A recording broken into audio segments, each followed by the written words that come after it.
நம்முடைய பிதாவாகிய தேவனாலும் கர்த்தராகிய இயேசு கிறிஸ்துனாலும் உங்களுக்கு கிருபையும் சமாதானமும் உண்டாவதாக. இன்றைக்கு நம்ம என்ன தியானிக்க போகிறோன்னா, சத்திய வசனம், வேதம், பைபிள், இதை குறித்து வேத வசனத்தின் அடிப்படையில் இன்றைக்கு நான் உங்களோடு தியானிக்க போகிறேன். சங்கீதத்தில் மிகப்பெரிய சங்கீதம் 119. அந்த 119 மொத்தம் 176 வசனம் இருக்குது. அதில் நீங்கள் வாசித்து பார்த்தீங்கன்னா எல்லா வசனத்திலையும் சங்கீதக்காரன் இந்த வேத வசனத்துக்கு தான் முக்கியத்துவம் கொடுத்துருக்காப்ல. இன்றைக்கி அதை குறித்து தான் நான் இன்றைக்கி உங்களோட தியானிக்க போகிறேன். கர்த்தருடைய வேதத்தின்படி நடக்கிற உத்தம மார்க்கத்தார் பாக்கியவான்கள். வாலிபன் தன் வழியை எதினால் சுத்தம் பண்ணுகிறான்? கர்த்தாவே உம்முடைய வசனத்தின்படி தன்னை காத்து கொள்கிறது தானே. கர்த்தாவே உம்முடைய வசனத்தை நான் மறவேன். கர்த்தாவே உம்முடைய வேதத்தை நான் மறவேன்.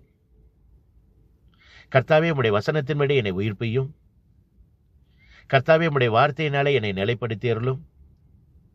கர்த்தாவே உம்முடைய வேதத்தில் உள்ள அதிசயங்களை நான் பார்க்கும்படிக்கு என் கண்களை திறந்தருளும். கர்த்தாவே உம்முடைய வேதத்தை எப்பொழுதும் என்னென்னைக்கும் கைக்கொள்ளுவேன், காத்துக்கொள்ளுவேன். கர்த்தாவே சத்திய வசனம் முற்றிலும் என் வாயினின்று நீங்க விடாதையும். கர்த்தாவே உம்முடைய வசனத்தை தியானிக்கும்படிக்கு குறித்த ஜாமங்களுக்கு முன்பாக என் கண்கள் விழித்துக் கொள்ளும். கர்த்தாவே உம்முடைய வேதத்தை நான் மனமகிழ்ச்சியாக இருக்கிறேன். கர்த்தாவே உம்முடைய வேதம் என் மனமகிழ்ச்சி. கர்த்தாவே உம்முடைய வேத என் மனமகிழ்ச்சி இராதிருந்தால் என் துக்கத்திலே அழிந்து போயிருப்பேன். சத்திய வசனம் முற்றிலும் என் வாயினின்று நீங்க விடாதையும். கர்த்தாவே கர்த்தாவே எனக்கு உணர்வை தாரும், அப்பொழுது நான் உம்முடைய வேதத்தை கைக்கொண்டு எப்பொழுதும் அதை கைக்கொள்ளுவேன், காத்துக்கொள்வேன். உம்முடைய வசனம் கர்த்தாவே, உம்முடைய வேதம் சத்தியம், உம்முடைய வசனம் சமலமும் சத்தியம். கர்த்தாவே உம்முடைய வேதத்தில் நான் எவ்வளவு பிரியமாக இருக்கிறேன். நாள் முழுவதும் அது என் தியானம். கர்த்தாவே உம்முடைய வசனம் என் காலுகளுக்கு தீபமும் என் பாதைக்கு வெளிச்சமாக இருக்கிறது. கர்த்தாவே வீண் சிந்தனைகளை வெறுத்து உம்முடைய வேதத்தில் நான் பிரியமாக இருக்கிறேன். கர்த்தாவே உம்முடைய வசனத்தை காத்துக்கொள்ளாத துரோகிகளை கண்டு எனக்கு அருவருப்பாக இருக்கிறது. கர்த்தாவே உம்முடைய வேதத்தை மனுஷர்கள் காத்து நடவாதபடினால் என் கண்களிலிருந்து நீர் தாரையாய் ஓடுகிறது. கர்த்தாவே உம்முடைய வசனம் மிகவும் புடமிடப்பட்டது. கர்த்தாவே துன்மார்க்கர் உம்முடைய வேதத்தை விட்டு விலகிற பொழுது, துன்மார்க்கர் உம்முடைய வேதத்தை விலகிற நிமித்தம் நடுக்கம் என்னை பிடித்தது. கர்த்தாவே உம்முடைய வசனங்களை தியானிக்கும்படிக்கு குறித்த ஜாமங்களுக்கு முன்பாக என் கண்கள் விழித்துக் கொள்ளும். கர்த்தாவே உம்முடைய வசனத்தை காத்து நடக்கும்படிக்கு சகல பொல்லாத வழிகளுக்கு என் கால்களை விலக்குகிறேன்.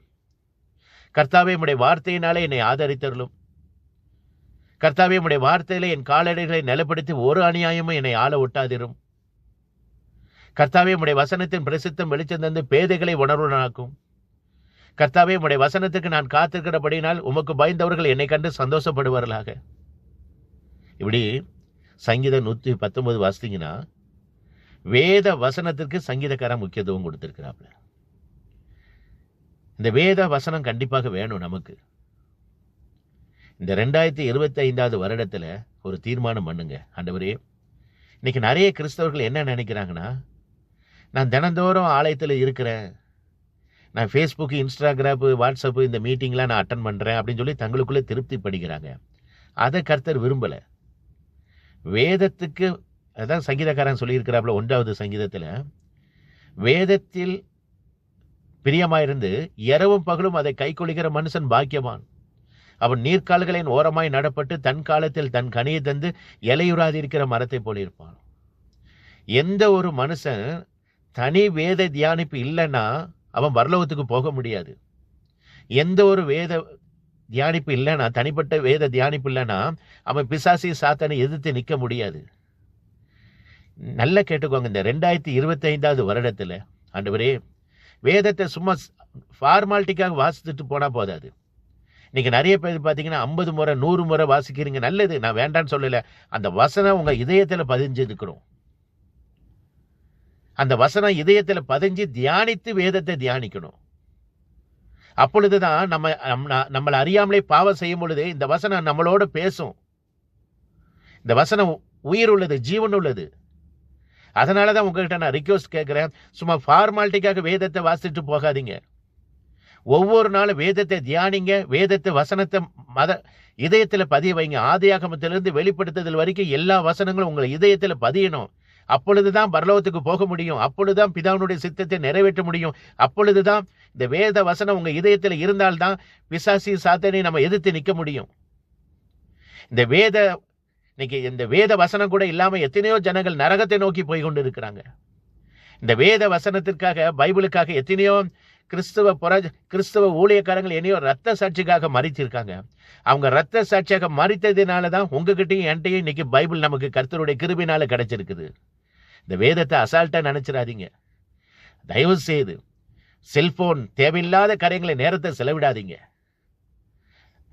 நீங்களே சிந்தித்து பாருங்க. ஒரு நாளைக்கு 24 மணி நேரம் நம்ம வேதத்துக்கு நம்ம எவ்வளவு நேரம் செலவழிக்கிறோம்? அது நீங்களே சிந்தித்து கொடுங்க. அது உங்களுக்கும் கர்த்தருக்கும் தான் தெரியும்.